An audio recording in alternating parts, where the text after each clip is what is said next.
I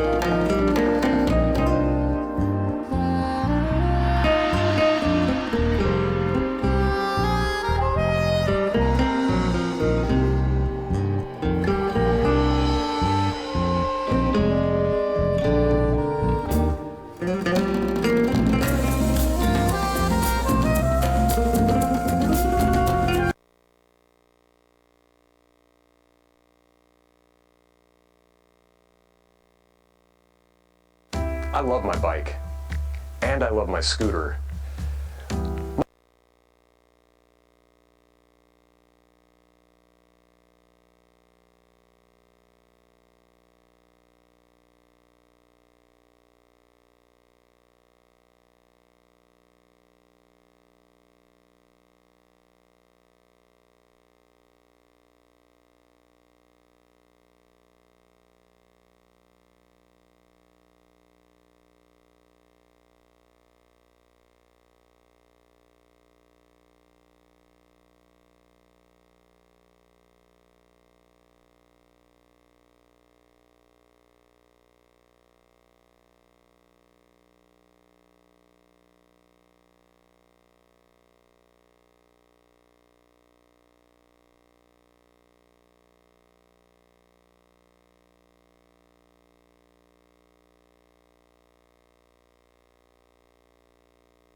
This is your man, Mike Cypher, sitting here with Miss Lady M to the third power, Miss Malika Mujaahid, will be joined shortly by brother Cool Ass Pete.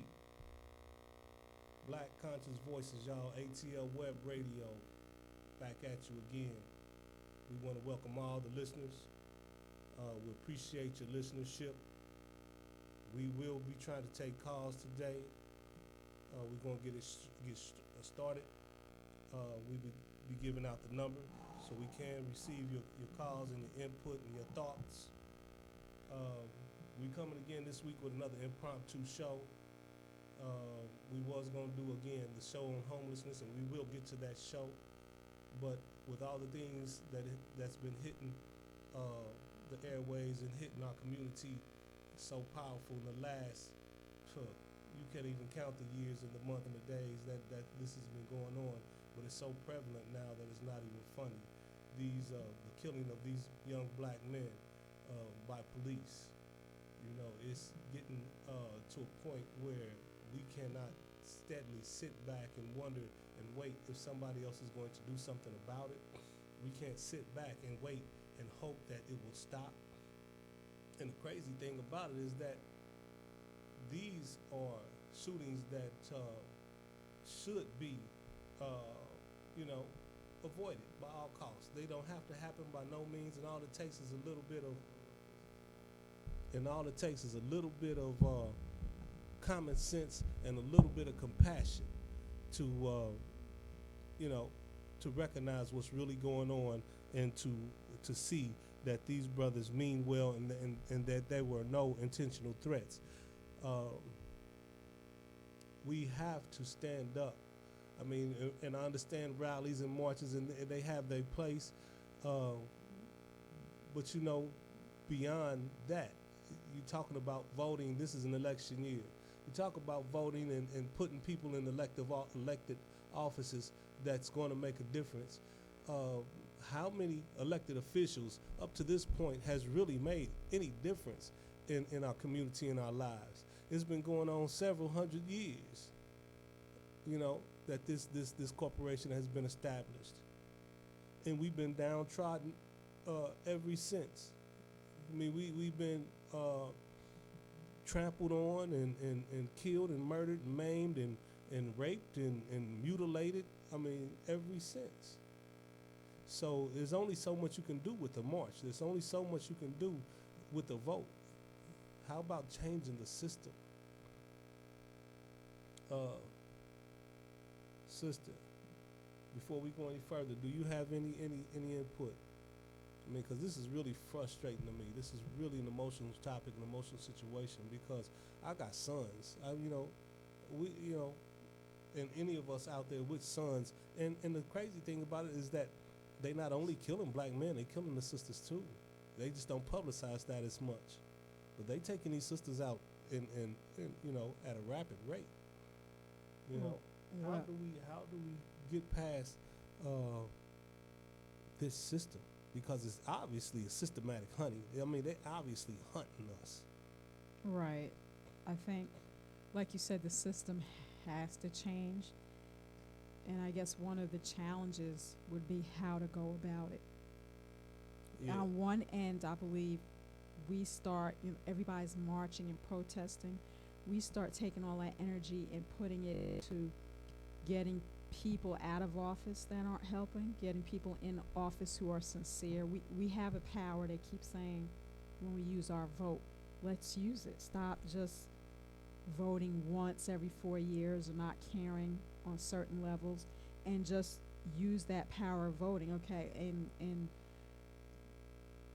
basically, if we have to do background checks on individuals that are running for office, just every little thing that we can do to take that power of that vote and make people responsible that we put them in office. If they're not going to do what we want them to do, what they said they were going to do, But how we does a not put them in? background check prove the worth of a man's spirit and soul, or a woman's spirit and soul? I mean, because we get them into them political offices, and they can mean all the well that they want to in their speech, but actions speak louder than words. Right, and that's what I was going to say. Their actions are going to have to speak for them. But like I said, that's something that's challenging to change the system. That is one way. And what is the other way? Maybe having citizens groups to really oversee and keep track of what's going on in the police departments, in political office. I mean, we have to have some kind of checks and balances, basically. Yeah, definitely do. I mean, speaking on the political side of it, we at a point where we do get people in office that seemingly cares about our community. That money changes their minds. It changes their mind and their positions. They don't actually go once they get into the office, their whole mind state. Well, we didn't see it. We didn't see it in Detroit. We didn't see it in South Carolina. We didn't see it in any place, North Carolina. We didn't see it in most places right here in Atlanta, we didn't see it. They elect these black officials, black mayors and whatnot, and they get up there thinking that they can do what the status quo's done. All these underhanded, under the table deals with these construction companies and anybody else who that they contract to do work or make money in the city. And they see them dollar signs and they see that money coming in and how they can get it without without whatever the mindset is, without either getting caught or without having to give money back to the city, or without having to pay those who it takes to pay in order to keep making that money under the table. I mean, they get corrupted so fast that it's not even funny. Instead of going in there with the agenda of being for the people that they for is themselves, And so how do we circumvent that? I mean, for one, how about, like I said, the government officials, the mayors and the governors and things like that, we cannot just have background checks, even though that would help. But your background is your background. That's what happened in the past. That doesn't have anything to do with what you will do. Once something is put in front of you, whether it be your life or whether it be your money or money to come to you, that is either threatened or that is put into a position to say, okay, well, you can have this money as long as you change your agenda, as long as you change your scope. I mean, another thing is getting these militarized mindset police officers off the doggone force. These are cats and females who's coming straight out of the military, and they don't have but one mindset, and that's to kill. murderers for hire. These are not actual social workers. And I believe, this is my opinion, that the police officials or police officers should be social workers. They need to be back on the beat in the community so they know the people in the community, and they have some feeling and some vibe, some love for these people in our community. They don't have no love for us. Right. Let me just stay here when I was looking up a fact, going to what you said in terms of police chiefs and mayors. And I was looking at this fact. It's on mappingpoliceviolence.org. Rates of violent crime in cities did not make it any more or less likely for police departments to kill people. For example, Buffalo and Newark police departments had low rates of police violence despite high crime rates, while Spokane and Bakersfield relatively had low crime rates and high rates of police violence.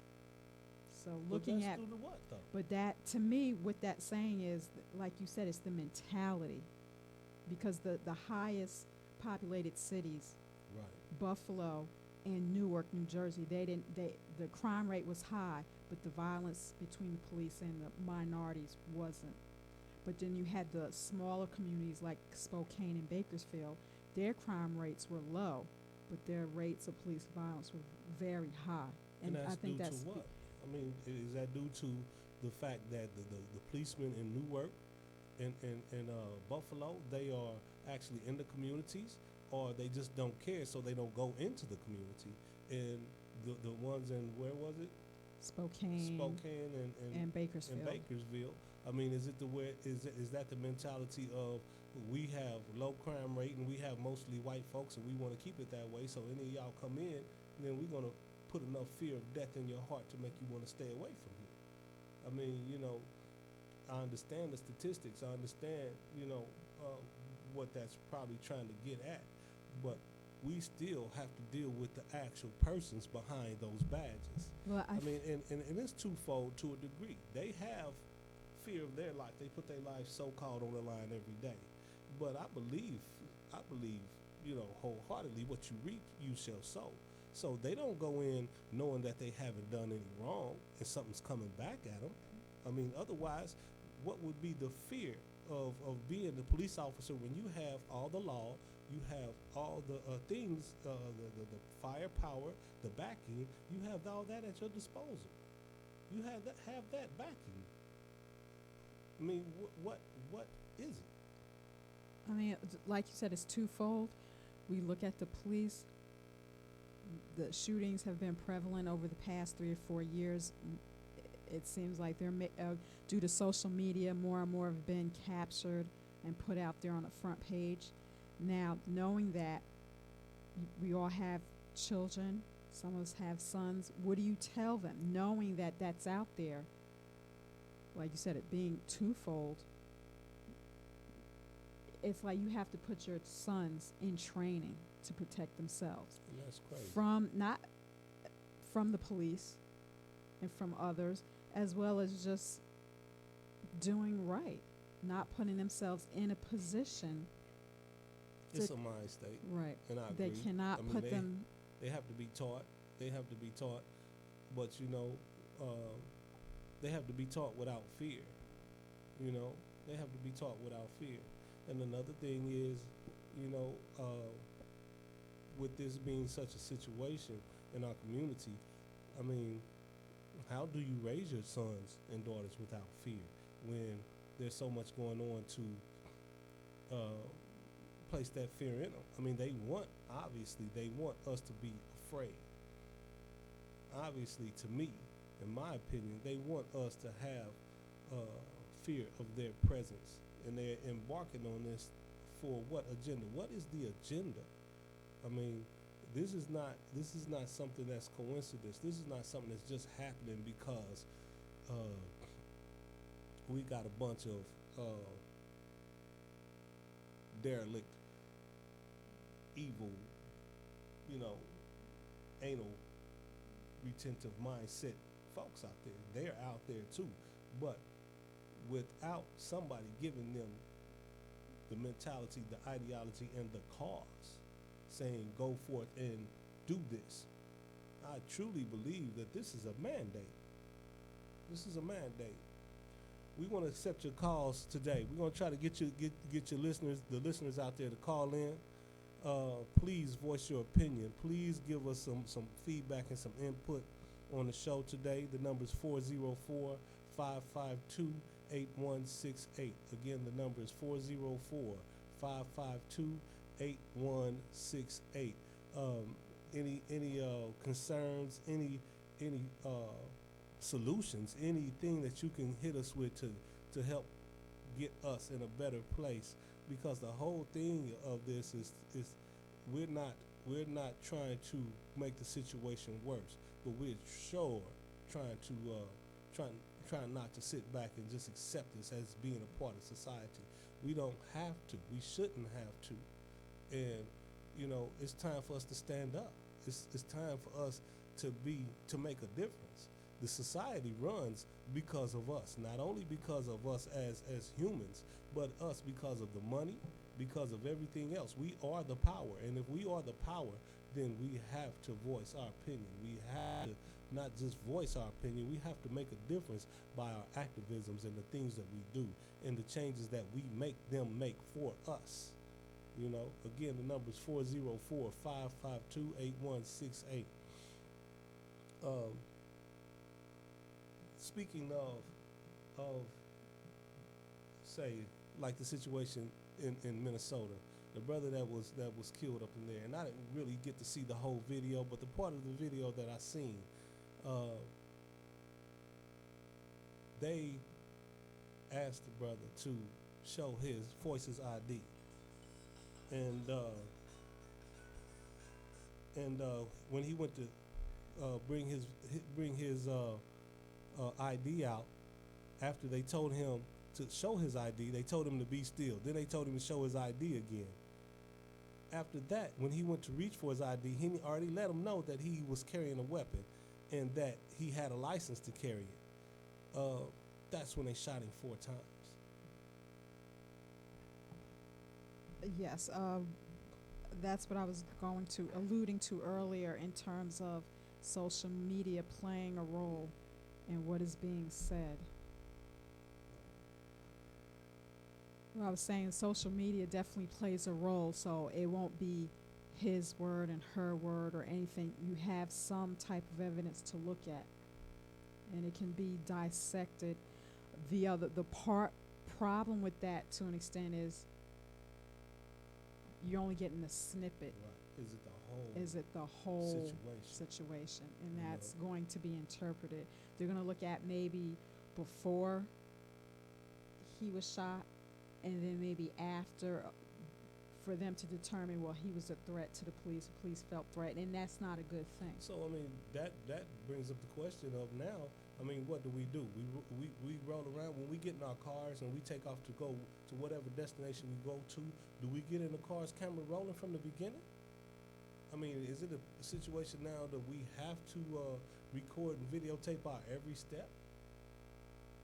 Right. We get in our cars and we head to the restaurant. We get in our cars and we head to the babysitters or to the schools or to the jobs. Do we have to have cameras in, out, and all around our cars now to videotape the whole act, just to self-protect, to make sure that if we are pulled over for a busted tail light, that we don't get shot? Right. The case in Dallas,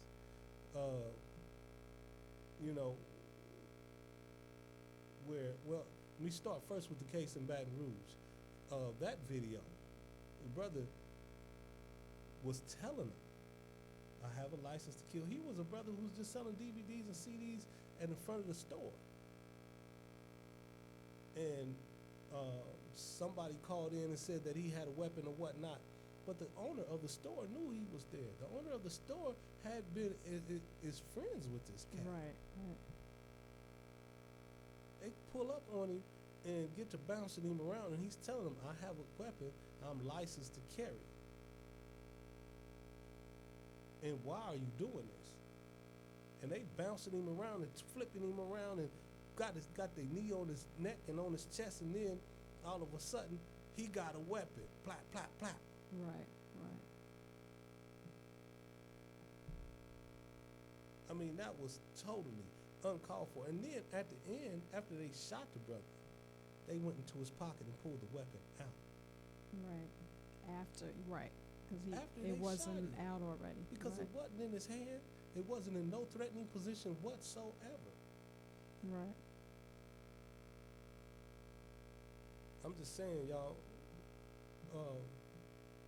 and I'm not calling to action vigilanteism. I'm not calling to action, revenge. I'm just saying we have to make motions that's going to change this for us, because it's an agenda. And from my point of view, from my standpoint of view, the agenda is to cause something that they can invoke. Total power, martial law. They trying to invoke riots and race riots, and they trying to provoke us to do something so outlandish and irate that they can say, blow. They can drop the gaffle on us and kill us in groups. Right. And that's from a broad perspective. That's from a broad perspective. We have to definitely come to terms with the fact that not only we as a people, as a community, are being hunted, but we also are being pitted against other groups, such as white folks, such as that's the only other group to pit us against, because truth being told, realism being realized, what else do you have? You have the black and brown, and then you have the white. And anything of hue, anything of hue color, Right. of hue is ultimately gonna have to come to terms with with the tone of their skin. Because if it comes down to where it is anything of color versus white, then you know what's next. So we have to recognize and realize that, even for the Caucasian or white folks out there, it's a lot of them.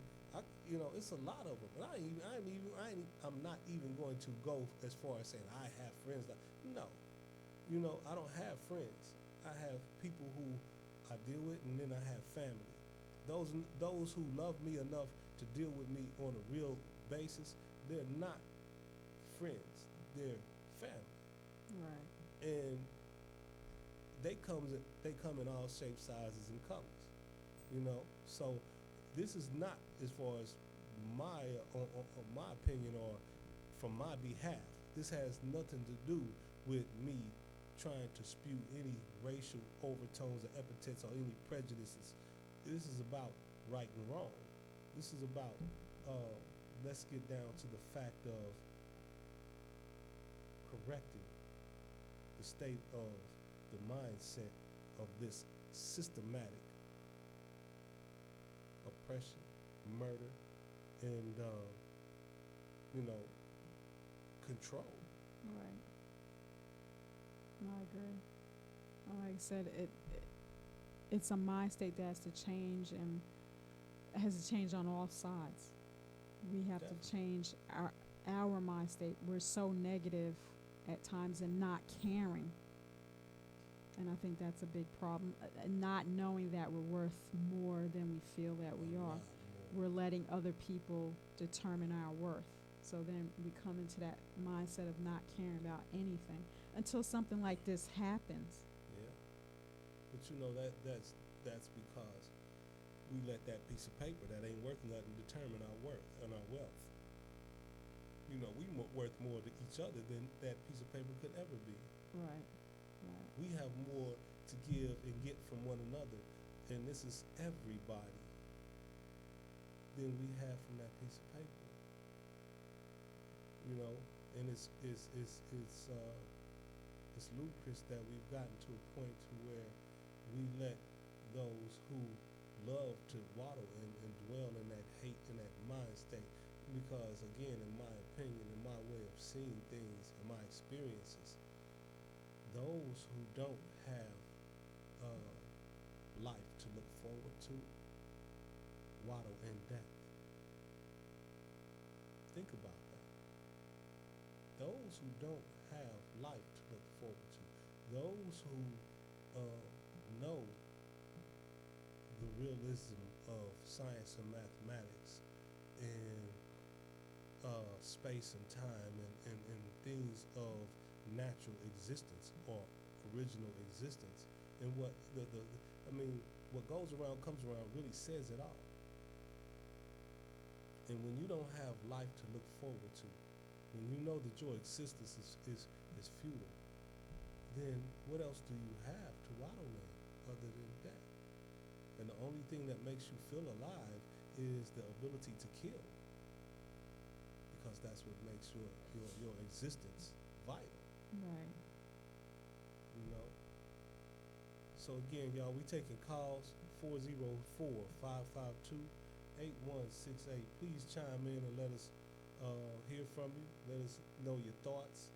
Let us know, your reaction and some experiences that you have that could help us make a change, make a difference, a better difference.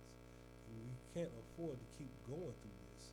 We can't afford to put ourselves in a position where we're being pushed to the edge and pushed over the edge to the point where we crack or we break or we doing things that gives them the position to be able to do exactly what they want to do, and that's lock us down and incinerate us, in masses, in mass groups. And they're not just gonna do that to black folks. They're gonna do it to everybody that they deem a threat to their way of existence. Right, and everybody who's not what they feel is good enough to live. Yeah. They have to, somebody who's not on their mindset, their same level of existence to an extent. And I think what you're saying is important. So please use your brains, use your influence, use your space, your place to get us who are of like minds, black, white, green, orange, yellow, purple, I don't care. If you know and you see the differences that need to be made, then let's get together and make these differences. Let's stop bickering amongst one another about this little bit of this piece of paper, this paper that you can throw in the fire and burn because it don't mean nothing. Let's stop killing each other over this garbage. So another aspect of what's going on, the brother in Dallas who took out the police, shot 10 of them, killed 5, shot 12 of them and killed 5. One thing I noticed about that situation in Dallas is how they tried to vilify this brother to the point of overlooking and constantly trying to put the police and again, not trying to give any excuses. The brother did what he did, and from my point of view, I understand why to a large degree. He's tired of it. Brother wasn't 25 years old. Tired of it. He's seen it in the military. He's seen it in every walk of his life, aspect of living. Just tired. But the sad thing is that they got him all over the news for the last, since it happened, trying to dig and tug and pull and extract something that makes him worse than just a black man being fed up. Trying to see if he's a terrorist or has any connection to these terrorist organizations overseas. This is a young black man in the community that is fed up, and they spew more about him than they do about the actual young brothers who were shot and killed for no reason. They use him and as the overview, and use the brothers who were actually violated lives taken for no reason as an undertone to bolster why they should keep killing young black men. Is how I take it. We have to get to a point where we see things for what they are. This brother was nobody's terrorist. He was a young brother fed up. An intelligent brother that was fed up. It was made in a statement that was brought to my attention. Why do we have young brothers like that are willing to stand up and take action into their own hands, however you may view it?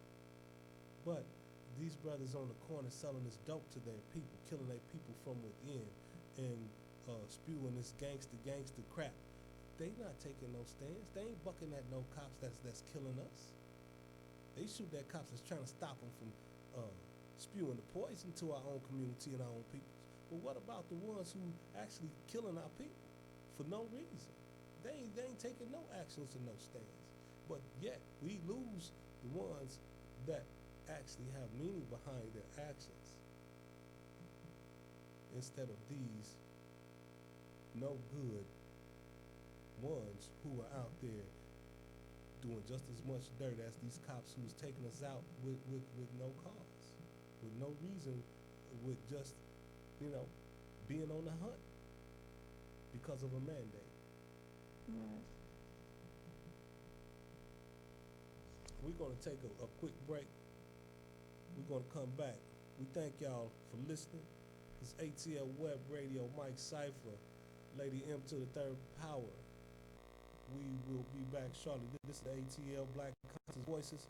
Please, please, please open your minds, open your hearts. Let's make a difference, y'all.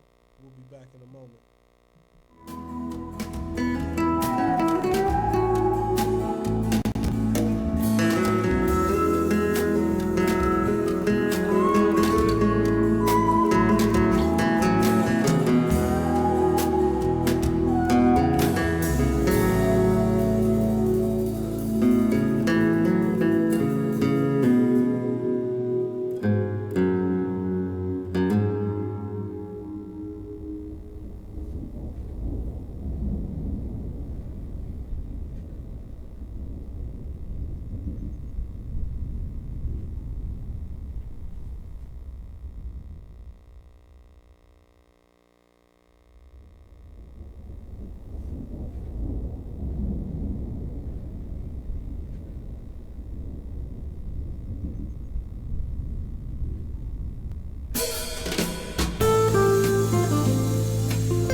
What's happening? We back at you. Mike Cypher, Lady M to the third power, Malika Mujaahid, Black Conscious Voices, ATL Web Radio, y'all. Please call us 404-552-8168. Let us know. Voice your opinion. Voice your ideology and direction on what we're going to do as a society at whole to change the plight of the direction that we're going in. One question I have, one thing that I would really like to know from the black police officers that's out there, what do they feel when they hear and see? A lot of times, in not all cases, but in some instances, they are the ones that are involved as well. And they killing these young brothers, watching them being killed and not saying or doing anything. What is their mind state? And I don't know any police officers per se, personally. I don't know any that I could sit down and just have a conversation with, but I would love to be able to sit down without, no holds barred, without it being any tension or any, accusatory type mentality, and just ask and find out, what is the mindset and why is this something that is happening on watch? Why aren't they? And I'm not saying all of them, because I'm sure. I was in a situation years ago where I was downtown Atlanta, and I was in the wrong. I was doing some things I had no business doing, and a couple of cops ran up on us, and I was ready to pull their guns. They in the whole nine, and basically being in a situation where they were already frustrated, looking for somebody. They was looking for somebody who they was ready to, really put the hammer on them. They used their brains and their compassion, and they kind of let us know, man, you shouldn't be out here doing this. They had compassion, and that's my point. They showed their compassion. They showed the love for their community and their people. And they were able to differentiate those of us who was out there just doing something wrong that we shouldn't have been doing from somebody who was out there actually causing harm and death and should have been somebody who was taken off the streets. They showed the understanding and the mindset to know the difference. So I know it's cops out there like that. I know it's brothers out there on the force like that. They so fed up. They in the catch-22. They taking it from the police, being a police officer side, from the fraternal order, and they also taking it from the community side, and being blamed for everything. So I really would like to sit down, and we need to have these officers back in our community. Not just riding in their cars, but we need them on the street, talking to these children and being a part of the community so that they know who's who and who's doing what, so they can differentiate immediately instead of having to pull their pistols and feel their lives is at jeopardy too. So, I'm gonna go home at the end of the day. I'm sure is what their thought is. So instead of shoot first, ask questions later, be able to walk up to us and have a conversation and break us down and get us out of the negative things that we're doing, or make sure that they know that who is doing the negative and who's not. I just wanted to read a couple facts here. This is from theguardian.com. What it says here is young black men were 9 times more likely than any other Americans to be killed by police officers. This was some study that was done in 2015.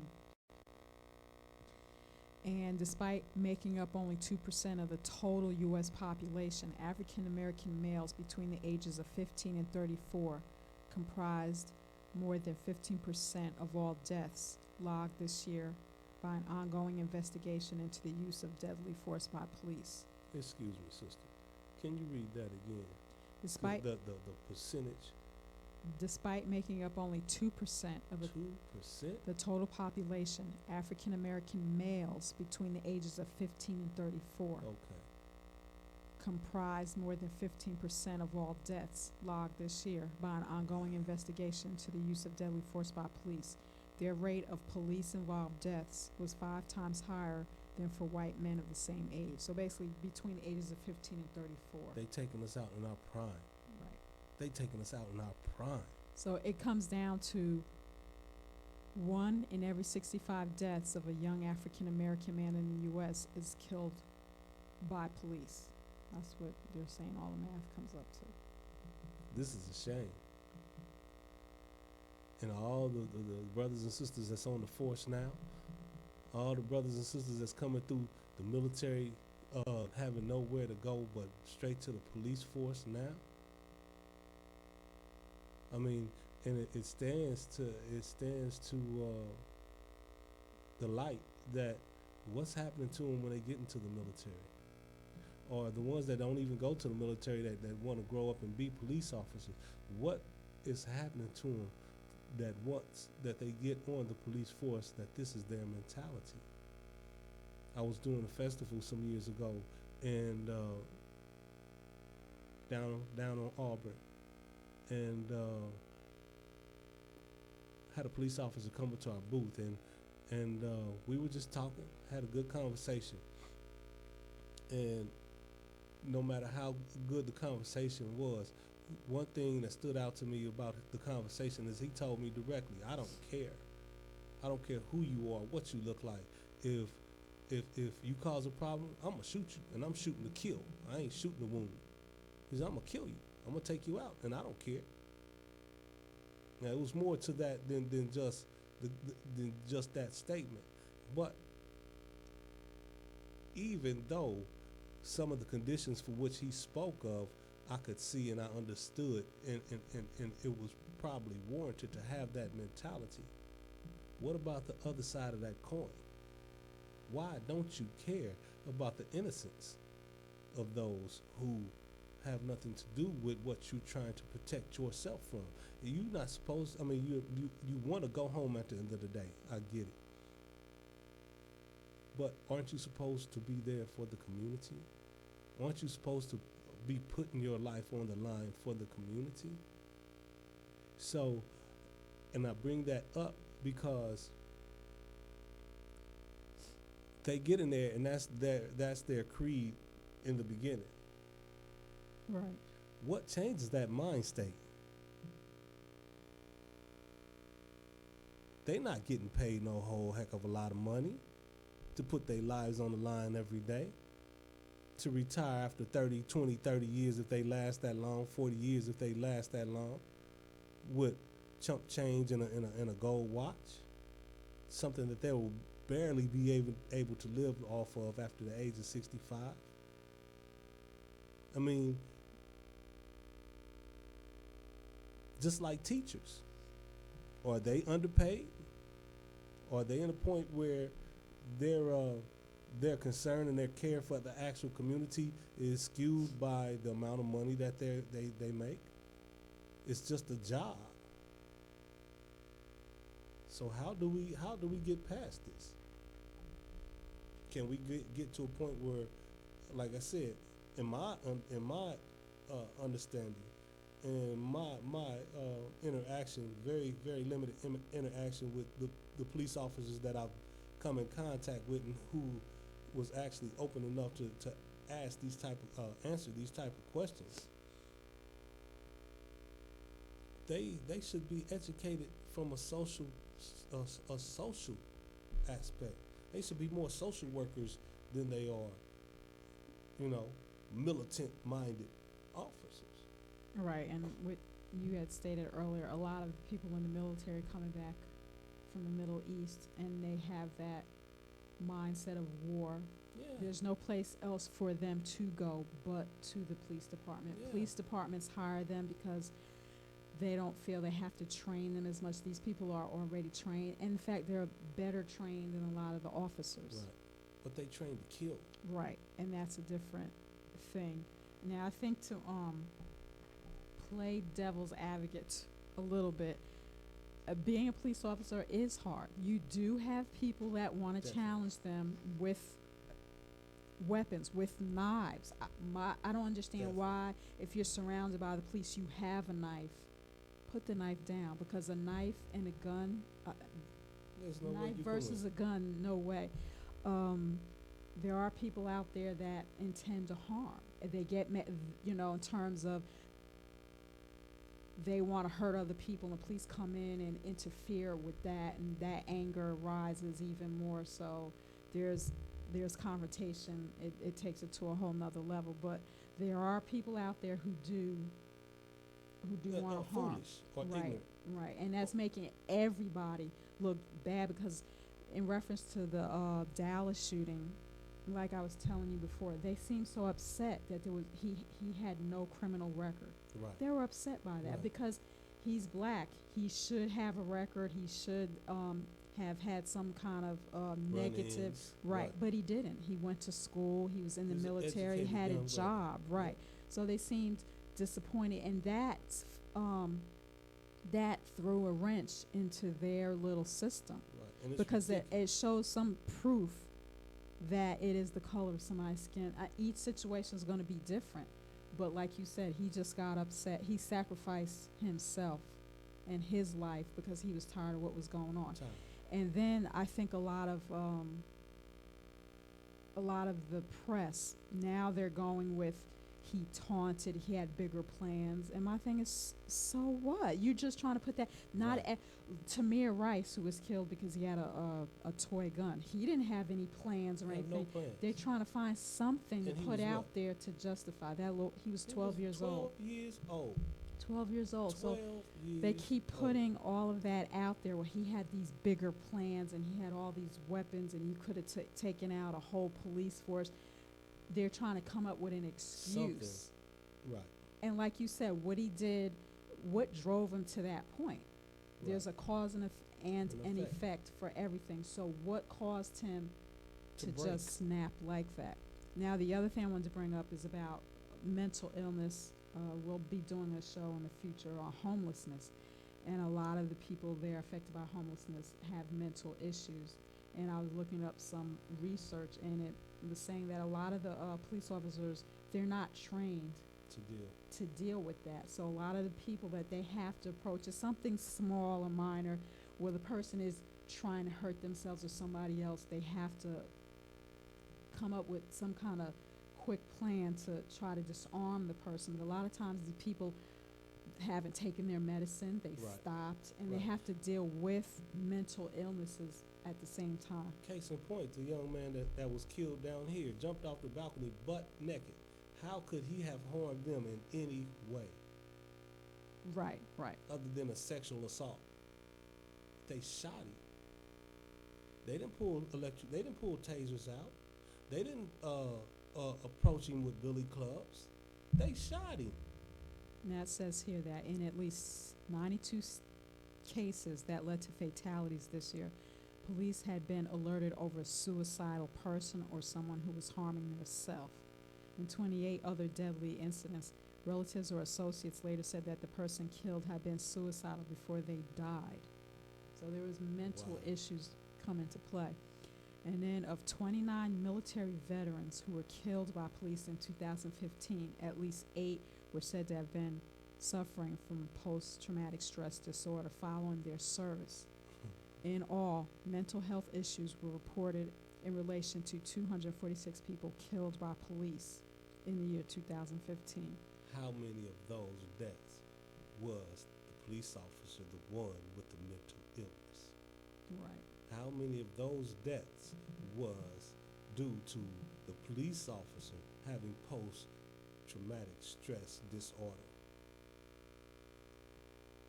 Being trained to kill and having flashbacks from a war that he's no longer in or she's no longer in, and just become trigger happy. I mean, come on. Everything that they put into the media, we should recognize has no bearing on the realization or the reality of any given situation when it comes to keeping their force protected. That's why I said before and I say again, it's a mandate. I mean, it's something that they are actively telling these cops, you gotta, you know, you on a live, open range. Take fire, take practice. Get your shots in. We taking calls, y'all. 404-552-8168. 404-552-8168. As we continue on this topic of police brutality, black innocent lives lost. You know, I had somebody tell me, excuse me, we're tired of this Black Lives Matter. I mean, doesn't all lives matter? Yeah, all lives matter. But all lives are not the ones being executed daily. This is not happening in the white community. Black cops are not rolling up on white folks, asking them for their ID, and when they tell them they got a gun, shooting them dead 4 times when there's no gun even in sight. Black cops are not rolling up on white folks at the gas station, you know, coming up behind them 4, 5, 6 deep, putting them in chokeholds, choking them out to death, choking them to death when they talking about they can't breathe, and they still choking them to death. This is not happening to white folks. So don't tell me how much all lives matter when yours is not the one being threatened. Yours is not the one being executed and put on display. Just like as if they were tying a rope around the neck, hanging us from the tree, hanging us from a tree in the middle of the town square, cutting off our balls and burning us in the middle of the town square. What's the difference? We have to wake up. We have to make change. And it starts within ourselves, having enough gumption, having enough love for ourselves to talk to one another, to share experiences with one another, to do something that's going to make a difference, not just for ourselves, but for everybody in our community. And this we're not doing.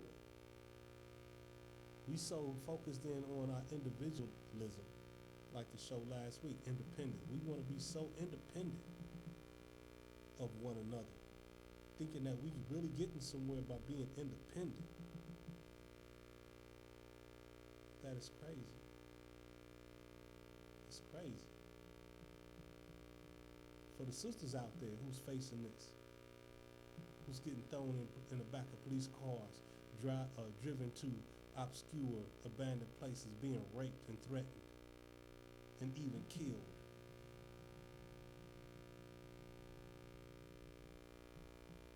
Change your direction.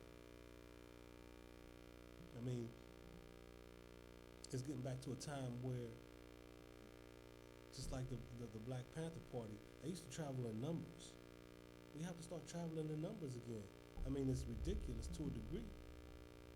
But we have to start traveling in numbers and making sure that not only through social media and telephones and things that we travel with that have cameras now, but make sure that there's enough people around to be able to self-preserve and self-protect, and let the spotlight be broad on these corrupt cops. Because I didn't, like I said, I hadn't had any real direct interaction with police officers, but I've run into many, you know, doing festivals, just being, you know, black while driving, in any walk of life. I've run into them just like anybody else. And I've run into some good white cops, just like I've run into some good black cops. And then I've run into those. I'm gonna tell you a situation. When I first moved to Georgia, about a year after I was down here, I was working at a restaurant, and Me and this young white cat, after work, we had worked on like it was weekend, and it was busy, you know. And after working our behinds off all evening, he had just saved him. He was a lot younger than I was. He was about 18 years old. Had just saved up his money from working where I was working, you know, and making his money, saved him up and bought him a Corvette. He was proud of that moment, and he should have been. Good young dude, you know. And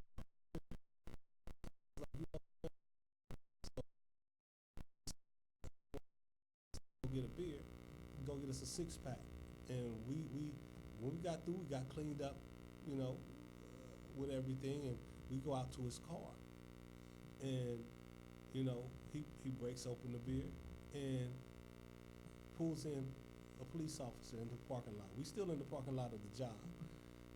Cop pulls in, spotlight on us, and the whole nine. Soon as he pulls in, he gets out. He got a spotlight on, so I really can't see him. And so the guy that I'm sitting next to, white guy, young white guy, he gets out of his car. Now, mind you, the cop car pulls in on my side. I'm in a passenger seat. He pulls in on my side. The young white kid gets out of the car, walks around the car, walks right up to the cop. I get out the car, the cop screams, "Get back in the car." I said, "Get back in the car." And as he said that, I looked up over the lights and seen that he had his pistol pointed at me. And the white kid looked at him and looked at him and looked at him. And I got back in the car and sat down. And he talked to the cop for about 3 minutes. The cop put his gun away, got back in his car and left. He came back to the car. He looked at me with this bewildered look. And he said, "Man, did you know that he had his gun on you?" I said, "Man, do you know that that's why I sat back down in that seat in the car?" So it's nothing new. I've dealt with these on a personal level, these situations on a personal level. So it's not like I'm sitting up here talking about experiences of others. I'm talking about my own personal experiences as well. Please give us a call, 404-552-8168. Black Conscious Voices, y'all, ATL Web Radio. We in the house, your man Mike Cypher, Lady M to the third power. What do we do, sister? Where do we go from here? How do we collectively get our people, our community, and anyone who recognizes and wants to be involved, how we get us together to change the plight of this system, this corporate mindset state of murder and mayhem and death? I think a lot of it, it's like I said, it's a difficult question to ask. I think the mentality, and I'm just speaking of black people, our mentality has to change. We have to be more aware, more focused, more, like you said, being in groups. We have to be aware of protecting each other, looking out for each other. We have to, in a sense, clean up our own neighborhoods. Don't let anybody else come in. And I think that's part of the problem. That's a good point. Where you have black neighborhoods, ghettos filled with black people, but you have white people policing us. It's time we have to change that and start doing that ourselves, trying to clean up our own.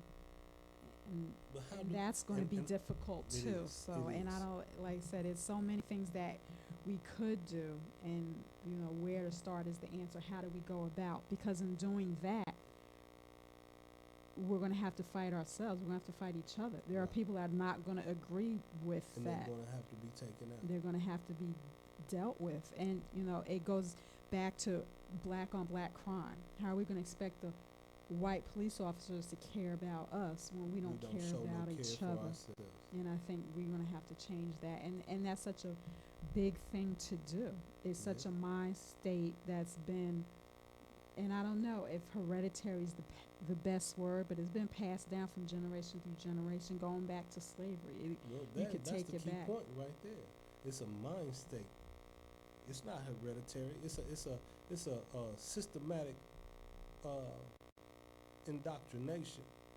You know, I mean, that's something that we have been that has been stamped on our brains and stamped in our way of thinking and living since that time. You know, and very valid. You know, getting to the point where we policing our own neighborhoods, going back into these ghettos, and you can't tell me some of you brothers out there dealing this dirt. You know, I mean, we are impoverished in these neighborhoods. There is no real money coming through these neighborhoods. I get it. But why tear it down even more? There's some of you brothers and sisters out there dealing that dope who have brilliant mind states. Brilliant mind states of business and organization skills and people skills, to the degree of being able to have a group of people in control, not necessarily control, but control, and keep that environment to where you, as so-called kingpin, gangster, thug, big daddy, whatever, keep a certain multitude of people in line in order for you to stay on top and make your money. How do we get through to them, brothers and sisters? How do we get them to put them drugs down and or take the money that they've collected from that and put it into something positive to change the plight of the system, the system of what goes around comes around, the system of that spewing it back to the youth, that when they come up, they don't want to be nothing but dope dealers and pimps and prostitutes and things of that nature. Why not take that money and build up some commerce and build up some businesses and stuff that they can go to work for, that would change and take them out of that ghetto mentality? And it's possible. If you have the brain power to sit up and control that industry to the point where you can make millions, then you have enough brain power to get these young folks to change their mentality by putting them in a position of change. Instead of you selling this dope on the block, here, we got t-shirts. Go to this store. I bought a little spot over here. Go sell these shirts. Change that money. Stop making it dirty money and bloody money. But going, they do it. They call it laundry. Right. Excuse me, not to cut you off. Go ahead, going to what you were saying, that they stand on the corner, but they control so much. Like you said, millions and millions of dollars. That's in their head. They know how much product they're putting out there. They know how much money's supposed to come back. All of that. And use an example of everybody, like you said, in cases they're looked up to. They're put on a pedestal, like Ricky Ross, Freeway Ricky Ross. Millions and millions of dollars was flowing in and out, and he knew, and he controlled it. Some of it by fear, some of it by putting more money in people's pocket to make sure everything ran accordingly. Right. So like you were saying, the intelligence is there. These aren't they can ignorant do it, brothers. right. These not ignorant sisters. These are not people that they not, as they are being portrayed to be, animals and savages. These brothers are cognizant. They have cognizant thought. They have conscious thought, but they are so fed up and so hungry and want money so bad that they're doing anything to get it. So when do they go back into their own state of thinking and mind and knowing that that's not how they originally set out to live? It's just something that they seen growing up. In order to survive and maintain, that's what they got into. So come out of that and change the direction, man. Give these children something to look forward to other than dodging bullets and dodging crack pipes and heroin needles.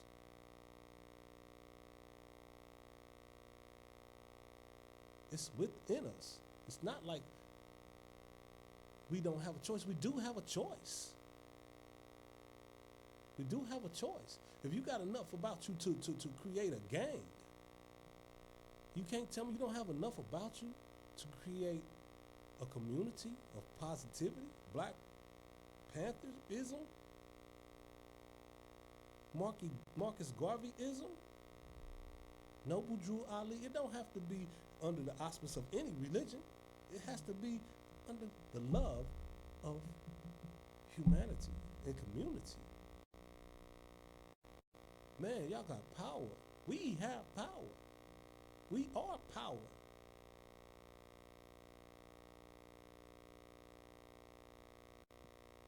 Wake up, please. We can point the finger at the cops all we want to, but we have a certain amount of control over how they perceive us, how they deal with us, and how who in so-called political office control their ability to let this keep going on. The people, we the people. We change the system. We change the system. We make the system. We are the slaves. We are the ones that, all of us, we're the ones that are being governed. Look that word up and find out what it truly means. We're the ones being governed, when the only governor you really have is your mother and your father, especially your mother. Wake up, y'all. The police are doing no more than what we allowing them to do. The politicians are doing no more than what we allow them to do. The parasitic elite are doing no more than what we allow them to do.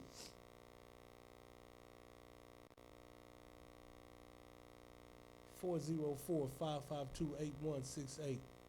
Voice your opinion. Voice your thought. I don't care who you are. Black conscious voices. Black mean everything. So if you white, orange, green, purple, red, yellow, call us. Let us know what your opinion is. Black is everything. Black conscious voices. Mike Cypher, Lady M to the third power. ATL Web Radio, y'all. We're going to take a short break. We'll be back. Tune in, y'all. Tune in or be tuned out.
Conscious Voices, y'all. We being joined right now by man of the hour, Brother Cool Last Pete. What's happening, Black Conscious Voices? Man, I'm telling you, brother, this the things that we've been going through, man, the things that we're going through in the society today is really been on my mind. You know, it's really something that It's playing right. is you know, it's bothering me, brother. It's bothering me. So I mean, give your assessment, your opinion on the whole situation, man. You're taking our brothers and sisters out and just executing with no, you know, no care, man. Man, it's just the new modern day slavery. What we really do is though, we gotta start walking in these streets with no guns on us. I don't care what nobody tell you. You can't be. You know they march. Martin King did a lot of marching, but he got spit on. He was getting bitten by dogs. He sprayed him with water. Just all types of humiliating things. And now to get even lower than that, they'll just kill you. So Right. I mean, we to that point now. But how does that bring form of changing mindsets? I mean, are we at a point now where we're actively seeking an eye for an eye? I mean, you better. You know, you better. I follow Malcolm more than I follow Martin. So No that's doubt. how, you know what I mean? That's how I feel, you know what I mean? No But doubt.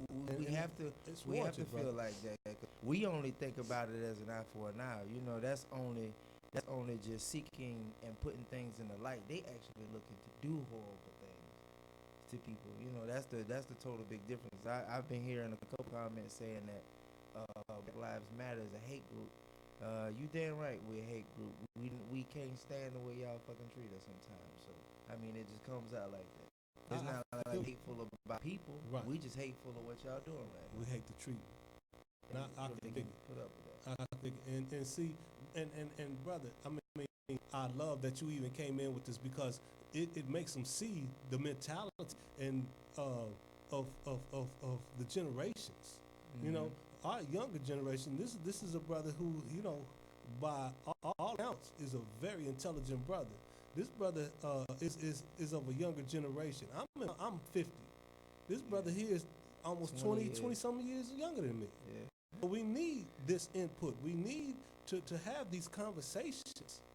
You know, we need to know exactly how they're thinking, our younger ones are thinking, and how they feel about their treatment. And because, I mean, quiet as it's kept, they're not feeling this way for no reason. They feeling how they treated and how they seen their ancestors treated. So I hear you, brother. I feel you. And another thing that's crazy to me, a lot of people are, you know, pretty upset by our mind frame. But you gotta understand the way most black people think. Black history only dates back to 400 years. And then within those 400 years, all we know is us being on the short end of the stick. Yeah, Right. being a slave. But, you know, what they don't understand is we still got the same mind frame from 500 years ago. We know that this is wrong, and we know that we superior to all this. Right. You know what I mean? But what it is it's a number game. We gotta learn that paperwork got to be just as strong as your mentality to do something about it.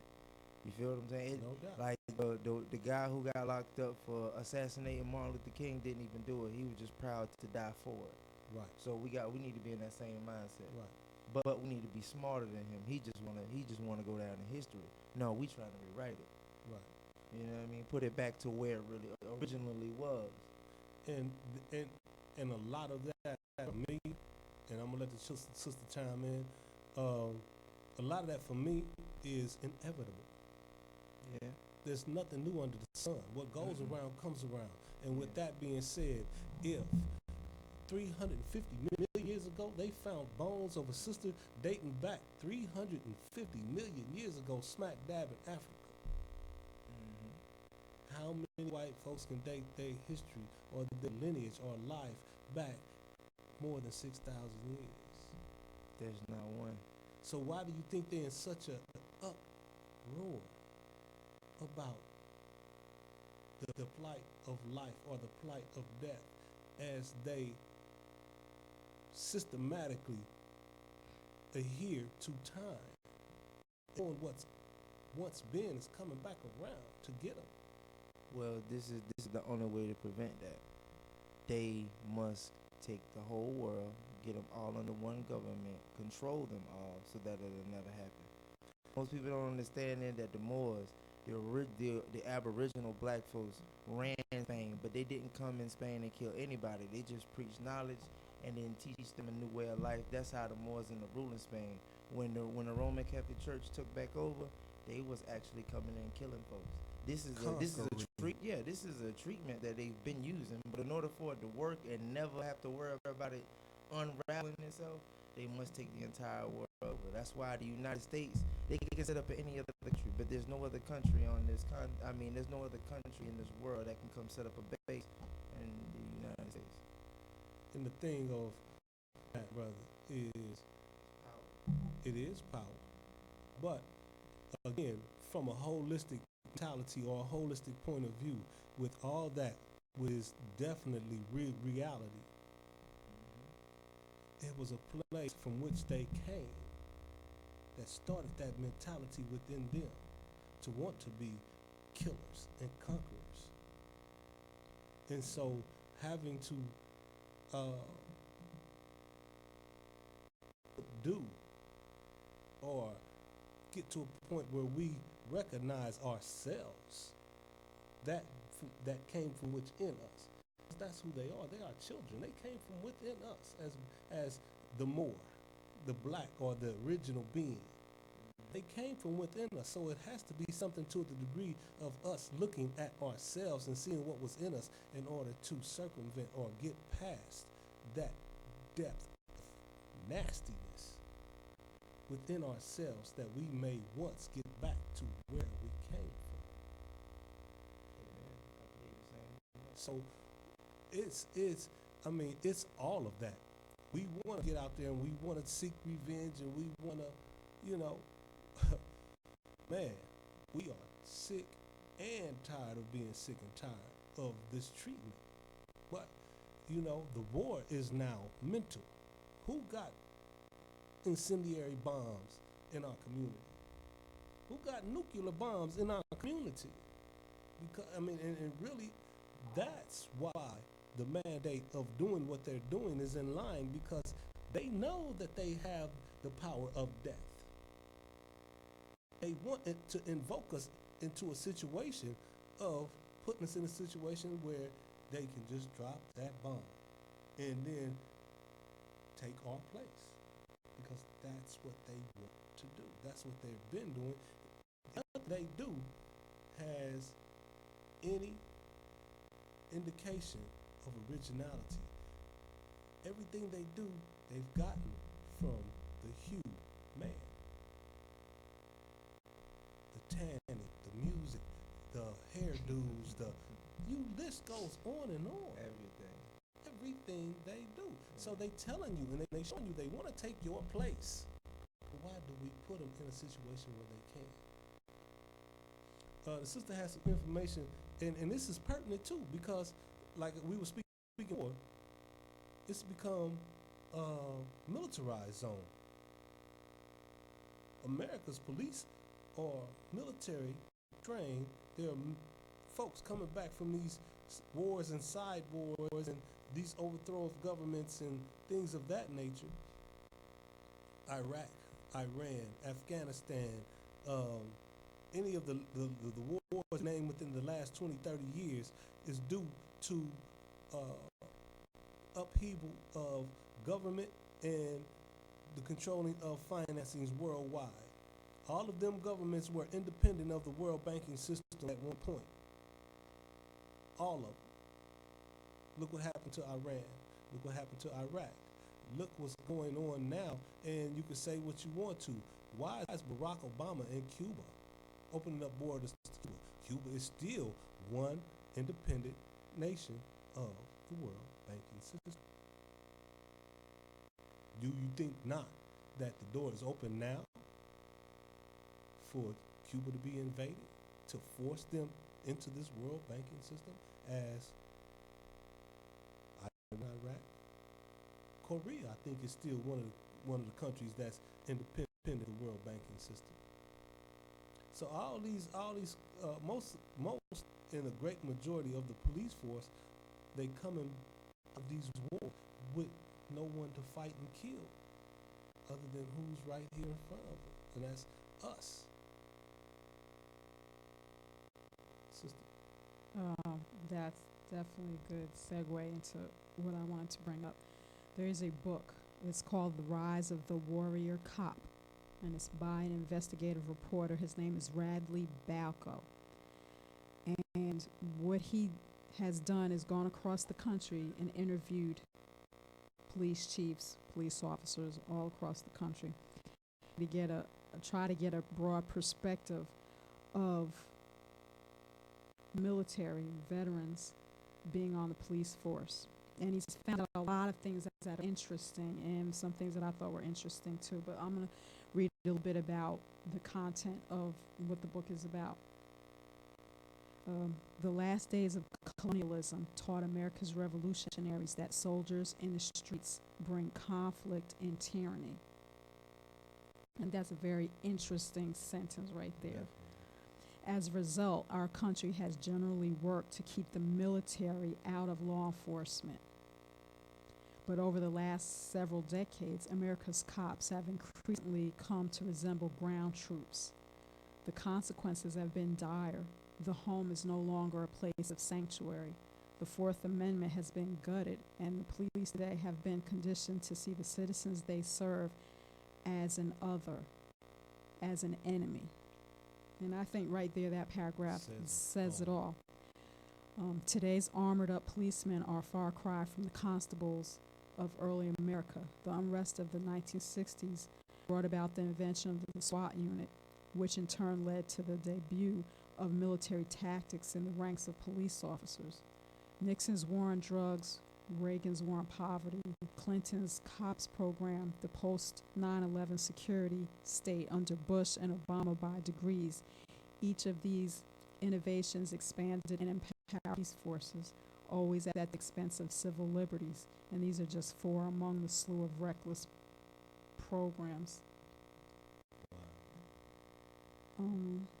It says here that, he's showing how politicians consider policies and relentless declarations of war against vague enemies like crime, drugs, and terror have blurred the distinction between cop and soldier. And it's showing how the battlefield mentality has isolated and alienated American police officers and put them on a collision course with the values of a free society. Now, he, in interviewing a lot of the police chiefs and other officers, he found out that there was a divide. A lot don't want ex-military. They don't want the police to become militarized. And then there's some that do. And he takes the thinking out. And what he's come to realize, it's not about politics. It's more of a generational gap. A lot of the younger men and women that are on the force, the way they grew up in the society they grew up in, that's what they want. That's what they feel will be able to help. But he feels that it's more used to control. Whereas the older generation don't want that. They came out of Vietnam, they came out of the Korean War. They didn't like what they saw, what they went through. So when they came in to be cops, a lot of them did try to do the right thing. They felt that the people coming in behind them becoming cops, they were changing the mentality, and they had the kill first attitude, and they didn't like it, and they don't like it now. So like I said, it's a generational thing where the older, some of them are retired now, they don't want that mindset in the police, because it's causing a problem now. So, and the things that I was reading, some of the excerpts from the book, to me are just it's something, because this is one of the excerpts from the book, and it was written by a police chief. He's a former police chief. He was from Salt Lake City in Utah, and this is what he wrote: that Americans ought to know that wherever they go in the United States, they can expect fair and consistent policing, and we don't have that right now. We're not the military, nor should we look like an invading force coming in. Sorry, I didn't say his name. His name is Chief Burbanks. Burbanks emphasized the need for his officers to be involved in the community. He feels that it's very important for people to have face-to-face contact, Exactly. understand what's going on before we come in and cause a problem. Now, he feels that police should do more than just show up and deal with problems. He also feels that they should not scare the life out of young people or approach relatively minor problems in ways that escalate tensions and lead to the possibility of using deadly force. And he feels with everything that's been happening over the past few years, that's what's going on. They've taken something minor where you can just talk them down from it, and it's led to terrible shootings. And he doesn't like that. And he said that's all stems from a lot of these guys coming out of the military. They don't know what to do. They're on one path, and that's a path of destruction. And instead of helping, right. Who can I kill? I just can't outright kill him. So let's see, who's gonna cause enough problems for me to shoot him and see how good my target aim is still. That's ridiculous. Brother Pete, I was listening to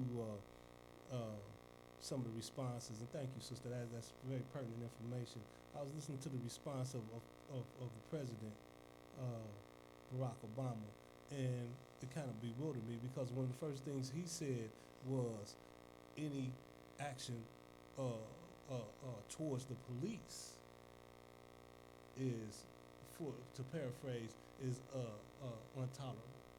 He didn't say nothing about the young black brothers, the young brothers and sisters who was just shot outright. I mean, he had nothing.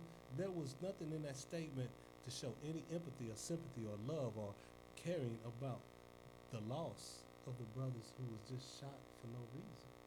Yeah, what I'm gonna say might hurt a couple folks, but remember this is not your first half black president. He is not the first half nigga to sweep things under the mat inside Master's house. He's not the first one. He's not gonna be the last. You understand? This has been going on a long time. I mean, he said that, but he ain't even had that many words with Trayvon Martin when he got killed. And they told him not to follow the boy. Feel what I'm saying?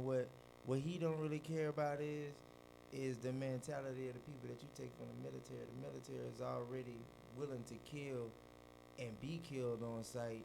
You would turn them same folks that you train like that on your own people. Right. He isn't doing us no good justice at all. I mean, like probably the worst president in national history because you have never seen black people die on national television until you got a black man as your president. I always remember that as a key and a footnote to wake up and go to sleep back home. And then not only that, to insult us the most, you would take one of the biggest gamblers in life and then put him against one of the biggest controlling lesbians in life, right. And then that's what we got to look forward to. Undercover. Folks who are hiding their real thoughts and real feelings and real behaviors. And we can't even do that. He recording our phone calls. Yeah. I mean, it shows to the position that I stand in. We have to change them. Those are who we have to get rid of. We at a point in time now where if we really want to take back our communities, we're going to have to change the governmental system. And like I've been saying for a while, care what, that change starts with its financial situation. We got to stop living off their dime, off their paper money. We have to stop marching to the order of if you don't have a job, you don't have a life. When that's not how life began. When you don't have a job, you actually free because a job is nothing but a plantation. You got a debt to put in order to get a paycheck. Exactly what it is. Be happy that you're free. Sign your life away on this contract to be contracted in this system of paper. It's just another piece of paper. So the end all to be all. We understand the bottom line. We want to be able to provide. We want to live, in situations where we are more than comfortable. We're happy and we're living, and all of that is obtainable. But in order to reap the rewards, you got to go through some war. You got to go through some pain in order to know what the overwhelming joy is. You have to go through the pain in order to know what overwhelming joy is. Otherwise, what is equivalent? I mean, how do you know the difference?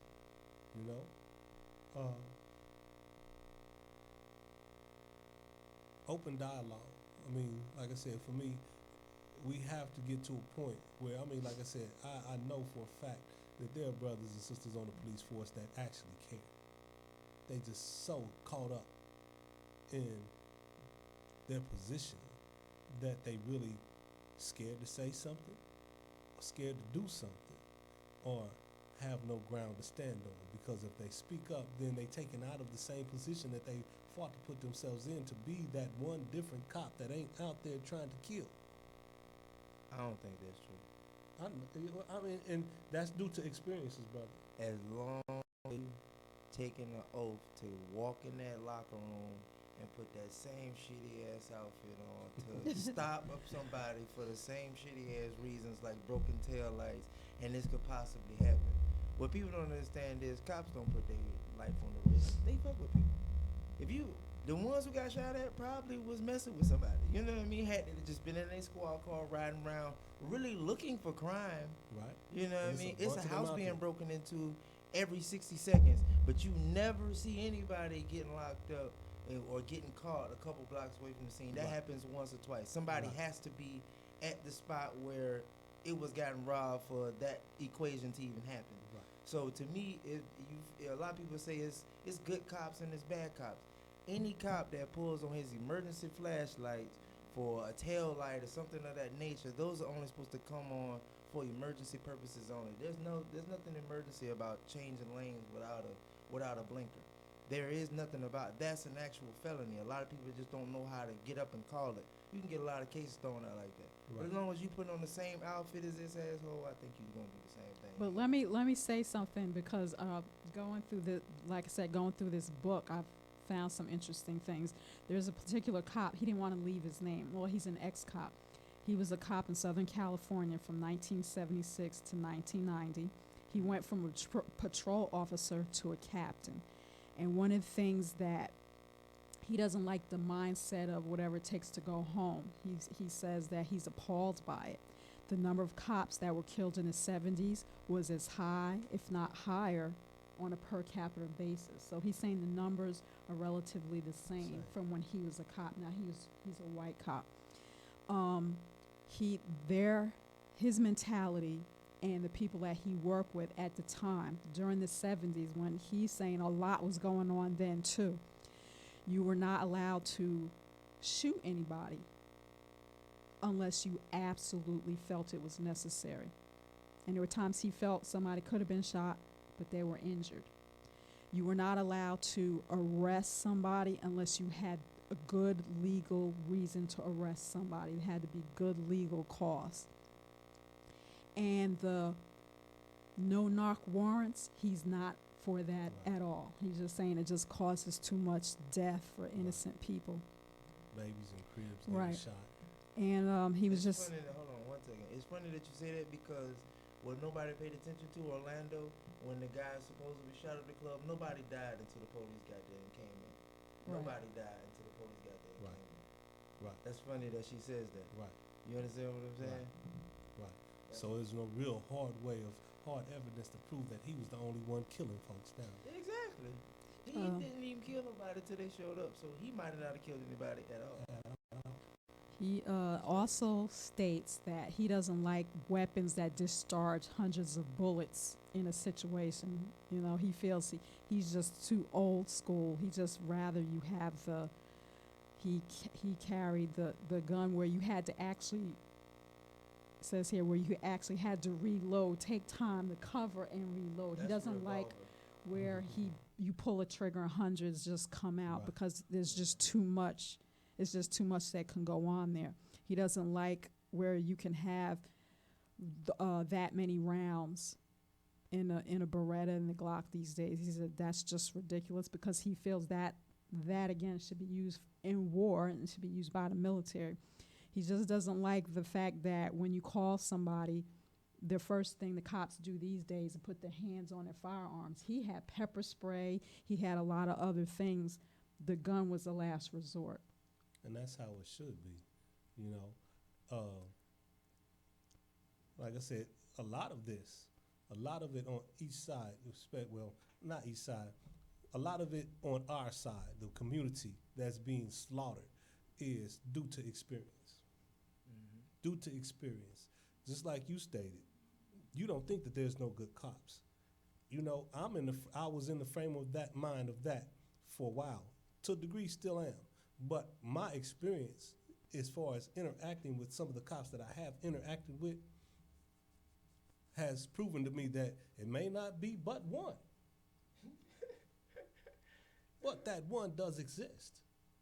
You know, we have to give them their just due. We have to put the ones who are accountable, make them accountable. Right. And just like they're out there executing us, say what you want, they need to be executed as well. Because they didn't take no pause, they didn't take no cause of concern for the lives that they've taken. And they doing it out of a joke, out of it. And that's how I see it. They doing this on a dare, a joke, or a mandate of, okay, you have to kill to create this atmosphere. They want this atmosphere created. And to get this atmosphere, we need so many of these deaths to occur to get these people in an uproar so we can start doing what we want to do. Barack Obama, if you don't know nothing else, you know that there's a mandate. You see what's happening we can count in his term alone, these last 8 years of him being in the presidency. The visualization of this happening has risen exponentially. Look what he's famous for. He's famous for killing people. Saddam Hussein, Muammar Gaddafi. Who else died? What's the dude they Osama. Yeah, Osama bin Laden. That's crazy. They killed. They had one of the biggest bombs in history on somebody's head that didn't even do what they say he did. Osama's biggest crime was destroying all the poppy fields. Afghanistan is the producer of 75% of the world's poppy, which makes opium and heroin. Exactly. He was burning them fields down.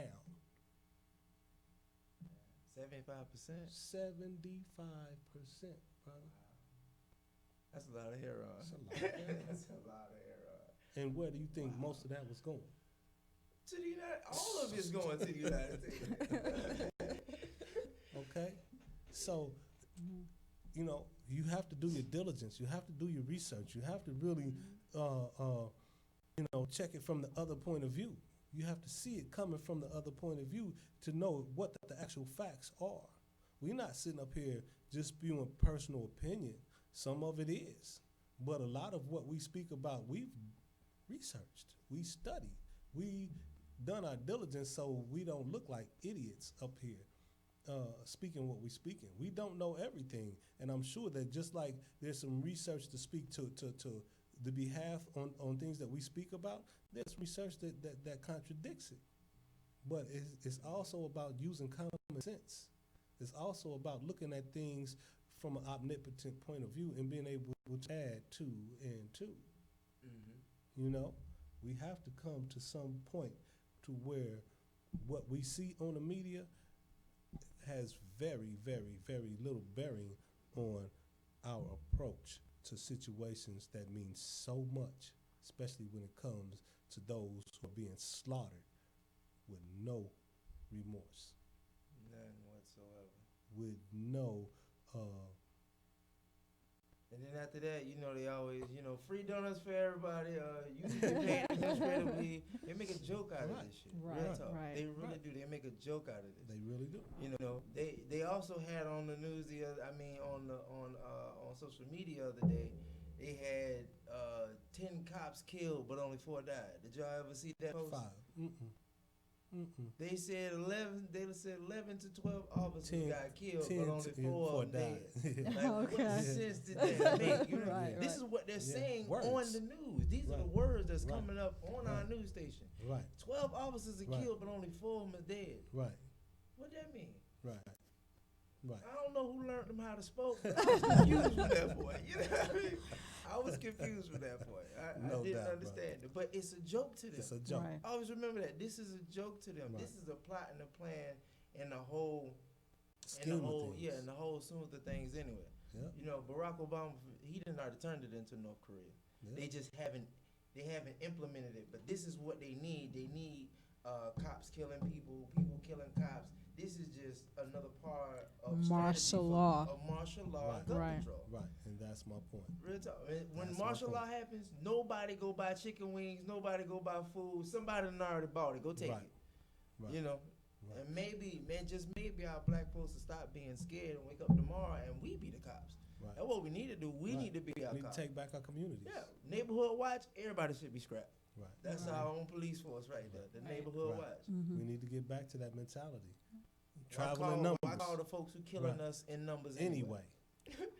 That's you call them, you're going to get killed anyway. That's why I was saying I thought this book was interesting, because these are old white cops, ex-cops, and the way they did things were differently. This one guy, he was a cop. He was in SWAT.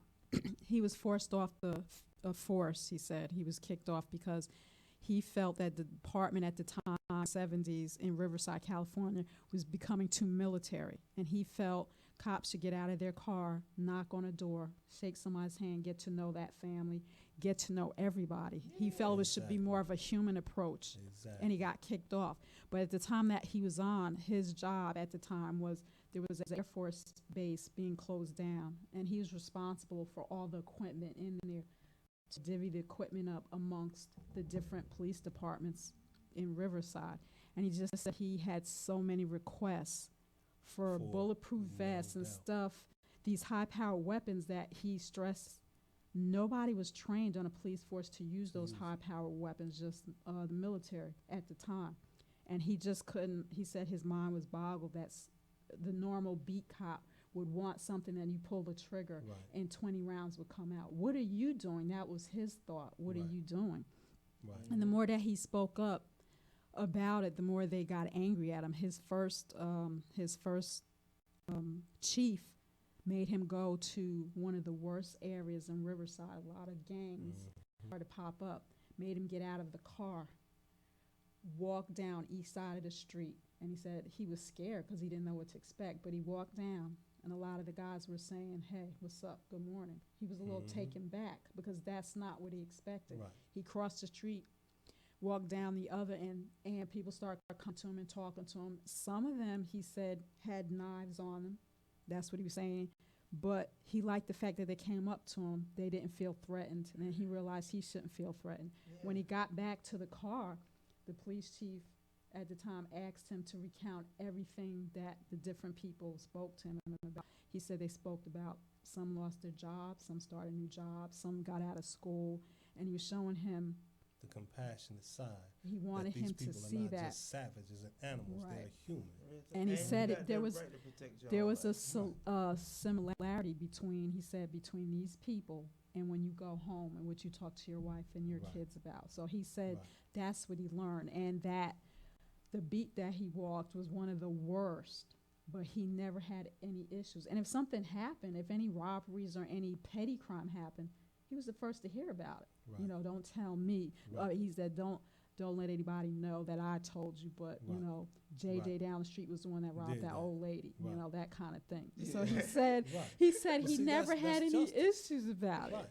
You know, that's justice. And he liked it. He liked being the cop. He said, but the more that he tried to get involved in the community and get other cops involved in it, the more he was kicked off. You know, he got kicked off. That was reason for them to kick him off. And it's crazy because that's the same thing I was speaking about earlier. At this point in time, how many beat cops, police officers on foot actually walk in neighborhoods now? You can see that has been taken out of every community that it ever was in since the late 80s. They have been decimated, been just taken straight out of the community. Everybody's in cars, everybody's bulletproof down, and automatic superior fire part equipped. It makes me, we have to now start riding to the grocery stores with bulletproof vests on? Yeah. And that's right. crazy. Because it might be the day that you get pulled over for a busted tail. Right. You might want to have one of those on. That's crazy. I can't even walk to QT without mine. That's crazy. And QT literally is right there. Right there. But so much could happen from here to there. And it ain't even got nothing to do with the people around. Like, I'm going to be honest. At late night, when I see a black person walk past me, I'll be like, all right, cool. Mm-hmm. I see a white person walk past me, all right, cool. I see a crackhead walk past me, all right, cool. When the police come by, oh shit, Right. Right. Just because this might be the day that I have to fuck one of them up. Right. Right. Somebody going to jail and somebody's going to the hospital. Right. I'm not trying to go to Grady. Right. That's just my whole theory on it. Yeah, Grady is the last place I'm going to. Yeah. Well, y'all, this is, like I say, this is something that we have to get ahead of. This is something we have to have enough love for ourselves to see far enough into our own lives and futures and the futures of our offspring to stand up and grab our genitals and lace up our boots and be men, and for the women to, do their diligence and hold our backs and be the power and the strength of ours that we can hold our nuts and lace up our bootstraps and stand strong. Mm-hmm. And this is for everybody. We got to cut this out. We got to get this stopped. We got to do something about the system that we live in. One of the things in conclusion that I want to start, I'm going to try to start a movement, and this is the indoctrination of this is here and now. This is something that I just came to my mind, and I really like, I'm all in. At this point, we need to start a movement, a write-it-in movement. It's election year. Every 2 years after that is an election year. So on the state, local, and federal levels, we need to get to a point. If we are going to vote, then forget the Clintons and the Sanders and the Trumps and if you know, and I know you know, somebody in the community that has the intelligence and the basis of standard of life, when you go to them ballot boxes, write their name in. When you go to community meetings, when you go to community functions, speak on these people and influence others in your community to when they get to the ballot box, this who's who they vote for. Amen. Change the plight totally. Yeah. Change the plight totally. I know 3 or 4 brothers and sisters that I would vote for president, for governor, for mayor, for city council, right, for DA, and police whatever chief. else. Police chief. They don't have no paper saying that I've been to school for 29 years to know how to do this. But they do it automatically every day. And actually, I'm running for president on the next term. Yes, sir. I got you. Yeah, that's real talk. But instead of trying to be the president of the United States, I'm be the president of North America. And yes, all sir. I need is my people to get behind me, because guess what? Nobody's going to run against me. That's right. I'm going to be the next president. Watch. That's what's happening. That's what's happening. So in conclusion, y'all, I just say again, live to love and love to live. We got to make change. One of the most things that's conducive to life is time and change. And if you're not moving in time, you're moving behind time. And it's going to move on without you, and it's going to leave you in its ruins. And that's what we are getting caught up in, because they moving in a timely fashion on their agenda. We have to move on in a timely fashion on the universal law agenda, the life law agenda. So any other, you all have any parting words, anything, words of wisdom, anything, any conclusions that you would like to hit on? Yeah, Once again, make sure y'all vote for me as president of the North America. One more thing, always remember that it's not. We're not saying that Black Lives Matter. We're saying that the melanin matters. This is the difference between that white boy that they only gonna prosecute and then the black man that they're gonna blow up in the shoot. Right. This is the difference. This melanin right here. Right. You feel what I'm saying? It's not, when you go next time you go to a prison, whether you visiting somebody or not, next time you go to a prison, I want you to notice how many people got this on their body and not they just pale white. Right. There's a lot of Mexicans and there's a lot of brothers out there. We are the same. This melanin is what separates us. This is what makes us different. You know what I mean? Than that white boy that they're only going to prosecute and then maybe give him a few years. This is the only difference. Sister? And I think that we should just, when you were talking about time and change, use the time wisely to try to take positive steps to change. Right. It just takes one step. And if you think that one step isn't working, you might be wrong about that. Just keep on taking those steps, because I think somewhere somebody will notice and they'll join in. It's going to be long. That's the other thing. What you do and how it touches somebody right. else. Oh yeah, one more thing. I'm sorry. One more thing. The next time I see a damn video go up and it's just one person doing it, got something to do with the police, and the next person is holding the camera, I'm gonna be very highly upset that we not forming as a community. Damn that video footage. Get in there and do something about it. No doubt. No doubt. No doubt, brother. No doubt. We got to make moves, y'all. Brother Cool Ass Pete, Mike Cypher, sister, much appreciation. Lady M to the third power, Malika Mujaahid. This is Black Conscious Voices, y'all. Atlanta ATL Web Radio. Tune us in, y'all, or be tuned out. We love you. Keep heads up. Let's keep fighting for this positive change, y'all. One life, one love. Live to love and love to live, y'all.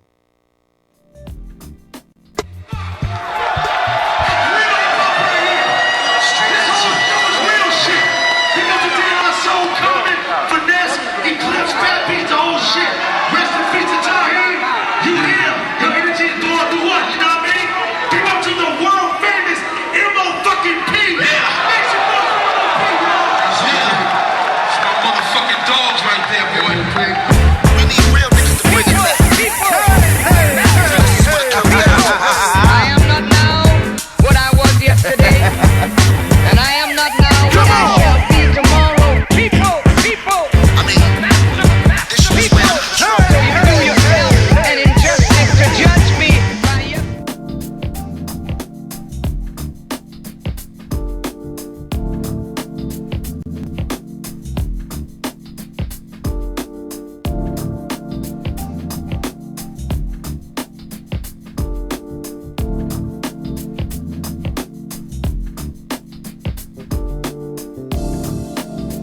Since it's a brand new year, I got a brand new attitude and a brand new way to come at a dude. You remember the staff that mastered the fine art of letting the 9 bark on the am. If you don't know me, then don't act like you do. And if you plan to blow me, you better not act like you want to. Criminal instinct. I still got it. If a thick bitch try to throw a pick, I'll still smile. Larry and Dana Dan Fox, I will survive. I raise hell with a 25 to show you I'm live. Cousin, I put my hand on a good book and overlook the deepest quote and split a motherfucker's throat. It's the murder hero. I stick to the plan, I'm close to my fam. And I'm a very emotional man. I told you that dance was out of control. Bloody, so the master. People, the master, people. I am not now what I was yesterday, and I am not now what I shall be tomorrow. People, the master, people. So you do yourself an injustice to judge me by yesterday when I have moved on. When the last time you seen a nigga that blast rhymes on some rap shit? Still I'm about to get quick, fuck that shit. I'm the nigga you love to hate, the thug that waits for your ass in the bushes with the 8. First I call your name, whispering, then I lift your ass and had a snub nose whistling. You can think shit sweet cause I rap, I still split a nigga head like a cantaloupe. Bitch, and I'm dope cause I master this shit, blasted this shit, a true hip hop nigga. nigga, the last of the shit. Lil Fame, BK Born, been doing this since the days of BDK and TJ Swan. Nigga, you choose them. I do them bruise them, bash them, bruise them, confuse them. Wait a minute, did I lose them? I'ma put it down, baby. Fuck these kids. I will splash them and ask them who the fuck I is. The master.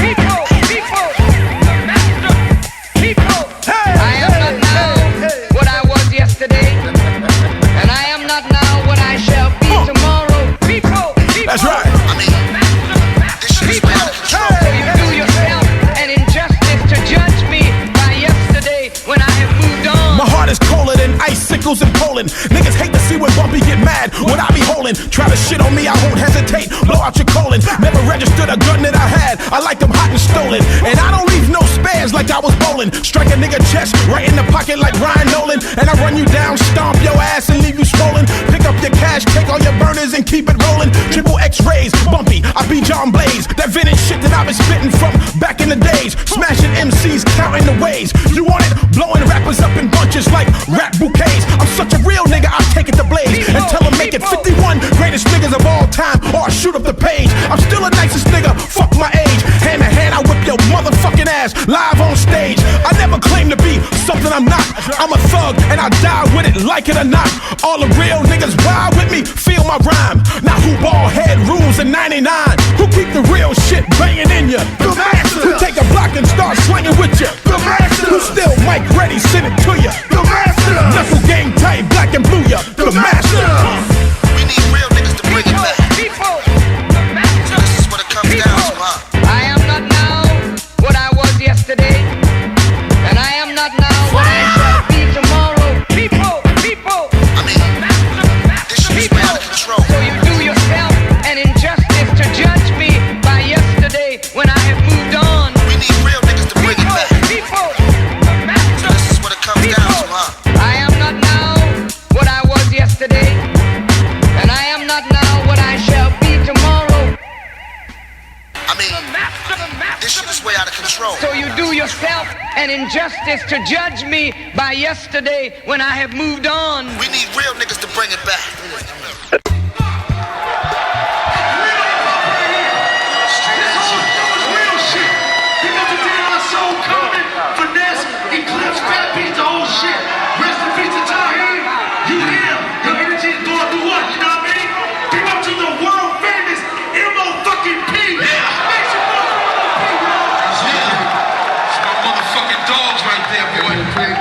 We need real niggas to bring it back. This is what it comes down to. I am not now what I was yesterday, and I am not now what I shall be tomorrow. People, I mean, this shit is way out of control. so you do yourself an injustice to judge me by yesterday Since it's when a I have brand new moved deal, on. I got a brand new attitude and a brand new way to come at a dude. You remember the staff that mastered the fine art of letting the nine bark on the am. If you don't know me, then don't act like you do. And if you plan to blow me, you better not act like you want to. Criminal instinct. I still got it. If a thick bitch try to throw a pick, I'll still smile. Lori and Dana Dan Fox, I will survive. I raise hell with a 25 to show you I'm live. Cousin, I put my hand on a good book and overlook the deepest quote and split a motherfucker's throat. It's the murder hero. I stick to the plan. I'm close to my fam. And I'm a very emotional man. I told you that dance was out of control. Bloody, back to next zone.